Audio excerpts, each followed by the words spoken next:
Welcome to the Little Brain Campaign. I'm Dr. Lauren LaRose, a child and adolescent psychiatrist. And I'm Jessica Eisenstadt, a licensed professional counselor. We're here to be straight with you about children's mental health. And we're not afraid to challenge the trends that are out there about anything related to kids. And we're not afraid to challenge each other either. If you're looking to be validated from two moms that are in the trenches, you're in the right spot. Yep, no fluff here. Just some honest conversation with a side of sarcasm. Let's get into it. Hey, Big Brains. Welcome to the Little Brain Campaign. We are your hosts, Lauren And Jessica. And today I'm going to give a little disclaimer that if you have kids in the room, maybe make them leave and go somewhere else because there will be some cursing in this episode. More than usual. I feel like there's always cursing, but today is a special day. On an extreme level. Yeah. So we're just going to take a moment to bitch and vent because we need that right now. Yeah. That's what we need. I mean, it's just like rough. It's, you know, a full-time working mom. Yep.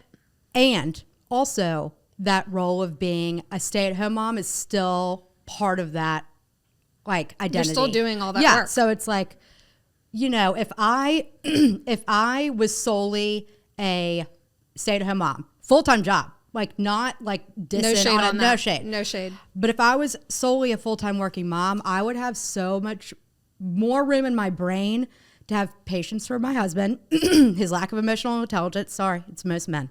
And I would like just my house, like I would just have the capacity to make my environment like match my need of like organization and calm. Yeah. But that's not your reality. But that's not the reality. And so the result is like resentment. It's I'm pissed, you know. I mean, you get it, you know.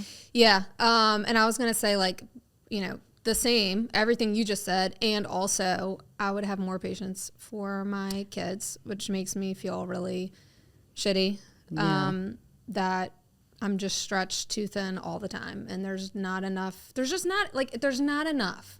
There's not enough of me to do everything. There's not enough. Okay, can we just, I wore the wrong shirt today. So like this is just ignore whatever. Yeah, ignore if you any see a tit, I apologize. That's okay. Like a bonus. And it's the bigger one. So, you know, that's great. So you're welcome. Yeah, you're welcome. No, but you really are. So you're like, how do you, like, you're like turning over real quick, you know, like you're like back to back to back to back to back. Yes. Like 8 to like 5 when you have someone to watch your kids. Yeah. And mine is, I at least have like a 10-minute pause in between each client. So if that means like I do whatever, it's just different. Like you're stretched way thin and you have one more kid than me and your kids are older. Yeah. And they all go to like different school. Well, one goes to a different school, but anyways, it's just like a lot. It's a lot. It's impossible to do it all. Mm-hmm. You have to fail at something or like sacrifice something. For me, it's like having any sort of cleanliness or decor in my home. Like that does not exist. Okay. So I remember the first day you came over and you were like, oh my God, this is what an adult house looks like. This is whatever. The front of my house, no one goes in there. So like thumbs up. It's beautiful. Yeah. But like the den, the amount of money we spent on that fucking carpet and that stupid fucking couch, it smells like doo-doo shit fuck. Like it just does. And it's every time I walk in there, it's wafting. And like, I want to burn both of them. And that's why you don't get nice shit when you have kids. It gets ruined. Young ones. It gets ruined. The dogs piss on it. Rhodes pissed on it. Like there was shit on it. It's just disgusting. I think I've had every bodily fluid appear on my couch at some point. Mm-hmm. There has been blood. There has been vomit. There has been spit, urine. Are there any? Am I missing anything? Is that all the fluids? Like food. I feel like food is chocolate, peanut butter, like smear. Anything. I don't know. There's just like wrappers. You know, it's like there's like a wrapper of like a like healthy Costco with the bear on it, fruit by the foot, whatever the natural, whatever, and it's like a wrapper. There's just stuff everywhere. Anyways, but the point is because of your requirements of life, the place where you're feeling and thinking like you're failing, you're not, is when it comes to your ability to be like the mom you want to be with your kids. 100%. Which is fucking terrible. It is. It's super sad because it's like, I know I have this one shot. It's not one shot. It's not one shot. When I say one shot, I mean like my kids have one childhood.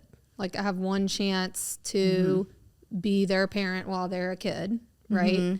And I feel like I do great for 2 of the 3, and then one I'm struggling. No, I mean, I know it feels like that, but you're not. Like you work, the amount of energy you put into that one. Can I like name? No. Okay, no. The amount of energy you put into that one is like a direct representation of how good of a parent you are. I mean, you're exhausting I appreciate that. every fucking resource to figure it out. I am. You know, and you're like shoving supplements, you're doing this doctor, that, da, da, da, da. And like most moms don't do that. They would throw him at me and be like, fix him, and not do any of the work on their end and not rule something out and not, but you are.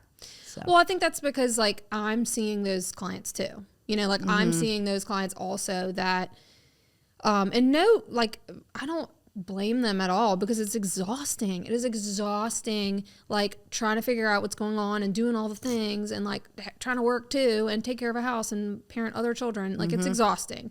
But I do see, you know, a lot of kids who sometimes are not getting the help they need. And I'm like, knowing what I know, I can't not do that for my kid. You know, maybe if I wasn't in the profession I'm in, I wouldn't be doing all of those things. I don't know. Because you do that for you. You know what I mean? You do like, you do that for like your body. You know what I mean? Yeah. Like, anyways, so I think you would do it. But I mean, the moral of the story is just like capacity. Yeah. And it's like, you only have so much. You only have so much. You only have so much. And like, take all of the working, the whatever out. It's like the world today. You know what I mean? Like, it's not go out and play. Bye. You know what I mean? Like, go out in the neighborhood, see like when the like you know, sun goes down. Yeah, like whatever. Like everyone's so like hyper vigilant or whatever about like God, what safety because concern. I don't know, and production getting feedback. It's cool. Thank you. Yep. I mean, it's just there's so much. It's like we're just flooded with information, you know, and it's like. It's like too much. It's too much. And you know what? I desperately want to send my kids out the door and just be like, bye-bye, see you later. Because that's what I did when I was a kid. Oh, yeah. It was like we had our little neighborhood gang. Correct. And I don't remember, like we just like rode bikes around and we would sit in a treehouse and like literally throw rocks at the little boy next door. Sorry. I don't remember his name, but punk. Sorry. Total punk. What a punk. Or we would like, you know, someone's parents would be redoing their yard and they had a giant pile of dirt in the front yard and we would jump in the dirt. Like that's what we did. We just did whatever the fuck we wanted, you know? We would break. Oh, and you know, I'm going to name drop because I think you know. Don't say their names. Don't. I know who you're talking about. No, you don't. No. We know people that okay, are fine, the same. whatever. Yes. So continue. Okay, we would like break. No, we didn't break in because their front door was unlocked. But we would like sneak it. Me and my neighbor, best friend, would sneak in to the house of boys, and like sneak in like into their house and like into their rooms and like hide and like spy. Like it was so. That is really creepy. But they would do it to us too. Okay, so it was mutual. Yeah, and like we would like rollerblade like through the neighborhood. We'd walk to CVS. That was like the thing. Like, walk to CVS, like get a lip gloss or whatever. I mean, it was, and now that's like not. But it could be. Okay, so there was something that happened. Depends on where you live, though. It does depend on where you live. Okay, but recently we went to the beach, or at some point this summer, I went to the beach with my family. And there's like a 3-block walk from the beach to the beach house. Okay. And one of my kids is like a speed demon on a bike. Like he's like Evel Knievel on this thing. Like he's so fast. And so I just let him go because we're like at the fucking beach. Like it's not The one I'm unsafe. thinking of? Which one? The one I'm thinking of? Yeah, of course. Yeah. And so he knows exactly where to go. Like he's done it 100 times. He knows where to go. And so I let him go. Correct. Okay. And I literally was half a block behind him. Like I can see him. 2 adults stopped. 2. I was half a block behind him. 2 adults stopped and were like, Are you okay? Are you okay? Like, where's your mom? Gross. And I was like, in one way, I appreciate that. It's like, you know, that's But also nice that look you're around. looking out for a kid. That's great. That's very kind. But also I'm like, damn, like he can't even go a half a block by himself with his mom behind him without an adult asking, where's his parent? Yeah. I mean, that's crazy. I don't even like have any. I mean, it's like not. I mean, it's funny though because How'd that result? What did he say? Like what? I like waved to the person. I was like, Hi. he's good. You're And then good. literally like that person walked away and a person a millisecond later was like, are you okay? And I was like, once again, he's good. You know, like, and he's not 2. Yeah. I mean, I don't know. I mean, and I feel like the beach, like, or any like community like that, I don't know, like that's definitely a place where you're like, go Yes. walk to the whatever, go grab a whatever. like this is one of the few places where I can let my kids do that. Yeah. You know? So I think in Anxious Generation, I'm pretty sure it's in that one, where they talk about like the author, Jonathan Haidt, whatever. He goes and interviews crowds of people who were, you know, born in the 50s, born in the 60s, born in the 70s, 80s, whatever.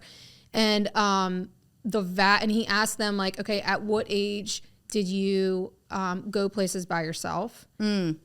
Almost the entire crowd of people born in the 50s, 60s, 70s, and then early 80s, Yeah. say 6 to 8 years old. Now I'm Like the trying to entire crowd. trying to think. When was like think about like I think by the time I was 8, I don't really remember before that, but by the time I was 8, I already had my neighborhood gang that I was going to hang out with because I Right. remember riding my bike one day with my gang and I broke my arm. So, Yeah. and I was 8. So like and I had just turned 8. So I remember like I had already been doing that for a while, you know? 8 is what grade? 8 is like Second? Second grade. Yeah. I don't know. I feel like probably same. And like I wasn't like walking to CVS then, but I was like going to like a friend's house in the neighborhood, or like Right. walking to like my aunt's house that was in the back of the neighborhood. You were or riding doing a bike. something on your own. Yes, correct. Without your parents. Yeah, and my parents weren't worried that I would Right. get hurt. Like I remember we had a trampoline in the back, and do you remember like the double bounce? Oh yeah, of course. Yeah. Everybody Woo, so breaks fun. their arm on a double Yeah, bounce. I fucking love a double bounce. And like no one, like I think about that today, and double bounces would be like people, parents would panic. It's gonna get hurt, you know. And like my mom was probably like ripping cigs in the front. Like I don't even know. Like you know, no one was out there. It was like 3 of us. We double bounced. Like somebody broke their arm, and it's like not a like big deal. Everybody lives. Everybody lives. Like you break your arm. Like I feel like that's another thing. It was expected. I feel like that kids would sprain an ankle or break a wrist or like something. Yeah. But at some point before like 14. It's like a rite of passage. Yeah. That's like weird. Like, you know what I mean? Yeah. I'm like, none of It's my like kids have broken a bone. Like I got lost. Did I tell you about this time I got lost in the woods? No. Damn. I got lost in the woods. Okay, so we had a hunting camp at the time. Anyways, I know that sounds terrible. Continue. Whatever. It's fine. Anyways. You were in the woods somewhere. Okay. Okay, so like on the dirt road going up to the hunting camp, there was like this pasture and it had 2 horses in it. And I rode horses at the time, so I was like real into horses. Still am, love them. Anyways, but I would walk from the house to that pasture and go in the pasture and just like hang out with the horses. And the horses walked into the woods and like, duh, followed them. And then I was like, oh, and I probably wasn't much older. I was probably like 10 maybe. And I was lost in the fucking woods. And I ended up on the highway and I got some nice, thank God he wasn't a fucking psycho. Yeah. Older man picked me up and like in this pickup truck. No shit. And I was like riding shotgun and like brought me back to the whatever. I had like ticks all over me, but like they were worried, but they weren't like full on panic. No. And that was like bumfuck Alabama. And guess what? You probably learned a lesson. Yeah. Right? Yeah. But I would like wonder what was going through my head. Like I wasn't even thinking about like getting lost. I was just like, the horses. But that's the thing is like nowadays, like kids aren't able to do that and then learn a lesson from it. Right. Like then you probably learned a lesson like, okay, I need to pay attention where I'm going if I'm following horses into the woods, you know? Or like I need to make sure I know like my surroundings. Like kids are not learning those lessons anymore. Because they don't have to. Because parents are helicoptering. Or somebody is. If it's not a parent, it's a teacher. If it's not a teacher, it's a coach. It's like whatever. And I'll admit that like I catch myself doing it. I mean, for same. Because it's like the world we're in. Like I catch myself interfering too much, and I have to like consciously remind myself like, chill out, step back. Like, give me an example, because I want to see if it's similar. Okay, like kids having a conflict with each like other. Siblings. Yeah. Okay. Like verbal. Both. But like, okay, is it like, oh, we're like arguing and you can, in your head, you're like, okay, I've seen this before. History repeats itself. Like this is going to go into like a physical fight. Right. So that's when you intervene. Right. Okay. And sometimes I'm like, yeah, you know, I feel like we get bombarded with so much information that like, that's our job as parents, right? To teach them how to, resolve conflict or whatever. And I'm like, okay, maybe not. I know. I've been doing the same thing with my two. And my older one, my 4-year-old, whatever, is just like a bossy thing and likes to terrorize my 2-year-old girl. And sometimes I'm like, you know what? Get him. Like sit on him. Yeah. Like go do it. Like I'm like sick of being like, no, like you need to do it. Like go get him. Yeah. Like y'all figure it out. And then I just like sit back and watch and I'm like, okay. And it gives me, being able to do that then gives me time to kind of like optically look at the experience. And figure out what to do. And then from there, it's like, so I made this like badge system, like safe hands. It's fucking, I mean, it's janky, but it's cute. Like I got a laminator. Anyways, and they get, like his is like a Superman logo and it's like a little like square with Velcro and like, when he uses safe hands, he like gets a badge. And then if he fills it up, he gets a car. Anyways. And so if he's like yanking her night, like and dragging her down the hall, I'm like, if you choose to continue to, you know, terrorize your sister, whatever, you're choosing no badge. Yeah. And if you choose to give it back, you're choosing a badge. And I say it just like that because I don't care. Yeah. Not my problem. Yeah. And if he chooses to keep doing it, I'm like, well, you choose. And then he normally stops because whatever reason. But anyways, it just gives you time. Well, and it's like this whole push on parents to interfere and resolve conflicts for them or teach them with your words, your wise words, like how to have a constructive argument and not hurt each other. All that fucking bullshit. Yeah. It creates so much more work for parents. It's like quadrupling the amount of work you have to do. Okay. When you're already stretched thin, because every parent nowadays is stretched thin, right?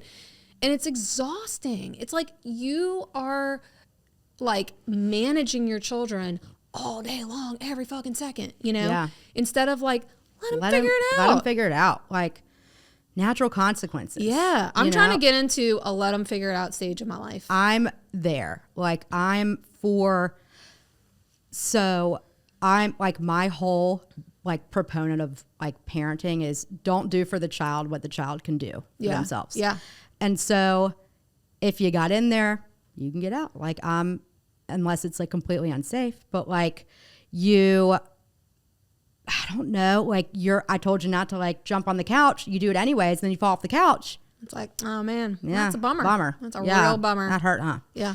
And I'm not gonna be like panicking because he may or may not fall off the couch. Yeah. Or if I don't get embarrassed. So like when we're in public or at like the grocery and screaming, hollering, whatever, like not phased. Like I don't give a shit. Like, you really wanted that cereal.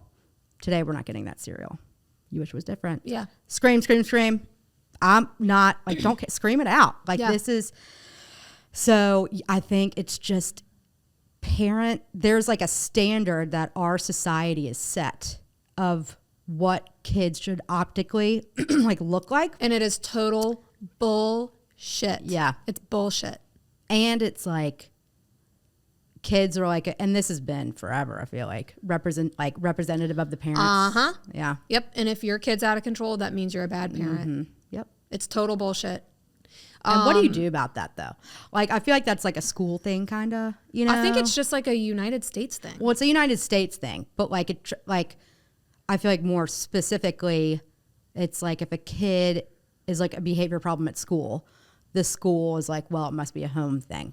Maybe, but I also think like, okay, you know, you think about when like most women were housewives, which was not that long ago. Their job was to like manage the home and have a beautiful home and have well-behaved children. Like that was their job. And if they didn't do their job, or if their kids misbehaved, that means that they're not doing their job. Right. You know, versus, okay, so like we're both reading Hunt, Gather, Parent. Yeah. Which is so eye-opening. It's very good. It's a little like, I need There's parts I don't like. No, I mean, it's good. It's just like a little like dull. Like the way that she narrates it. Yeah. You know what I mean? Yeah. Anyways, Yeah. But information's amazing. Oh my God. Yeah. So just to like tell anyone that hasn't read it, basically this reporter who has a toddler, goes with her toddler to different, areas of the world, and she basically like observes how they parent, and in the process they're kind of like coaching her on how to parent. And Jessica's having a wardrobe malfunction. I really picked the wrong shirt. This is gonna be a long day. Go ahead. And basically the majority of the time what these people tell her is like, you talk too much, or like they're always like pointing to the little girl, let her be. Let her be. Let her do her thing. Let her be. And it's like, and they will say that some of these people say to her, like, the problem with American parents is that they talk too much.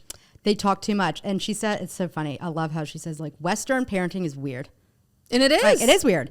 And like, I am all for, like I said, don't do for the child what the child can do for themselves. Like, you're 4. You can take your clothes off and put them in the hamper. Right. I'm not doing that. No. Like, go put them in the hamper. And like, if you don't put your socks and shoes on before we leave the house, you might end up going to school barefoot. And that's a bummer. That's a bummer. Because if you run around barefoot, your feet going to hurt real bad. And they're probably going to bleed. Yeah, correct. That was that's the episode chapter. The little boy. Yeah, the 3rd time or whatever. Anyways, yeah. And like, I catch myself, I have a unfortunate tendency to lecture. And I have to like really catch myself. It's not in the moment. I don't lecture in the moment. I lecture afterwards. Like, what do you mean? Like, you know, child, I'll say B. Child B, you know, has a fucking freak out. Oh. And then like 10 minutes later, once he's calm, I, you know, am going to try to impart some wisdom, you know, which... I don't know, maybe it's not a bad thing, but I don't know if it's effective. But like, what wisdom? I mean, there's so many like ways that someone could like, okay, for instance, this morning, all right, this morning was a perfect example. Yeah. So child B had fucking freak out about whatever, nothing.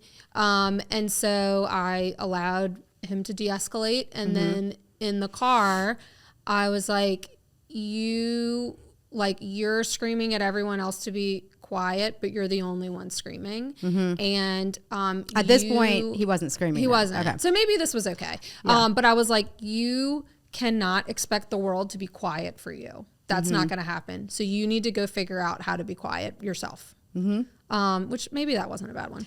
No. And I mean, you know, it's how did he respond? Or did he? He knows. I know. And he knows. Like, that's you being like, no, because that's just like you being frustrated and being like, you got to get it together. Yeah. Because that's how going back to being full-time workers and stay-at-home moms, it's like, you got to fucking figure it out. Yeah. Like, we can't complain. Like, there's no complaining. You hurt my feelings. This is da-da-da-da-da-da-da-da. Get up and go. Yeah. We do it every day. I have to do it. You have to do it. Yeah. Figure it out. Yep. And that's like a little projection. The message may have sunk in because he also was like, we were 20 minutes later leaving the house than we should have been.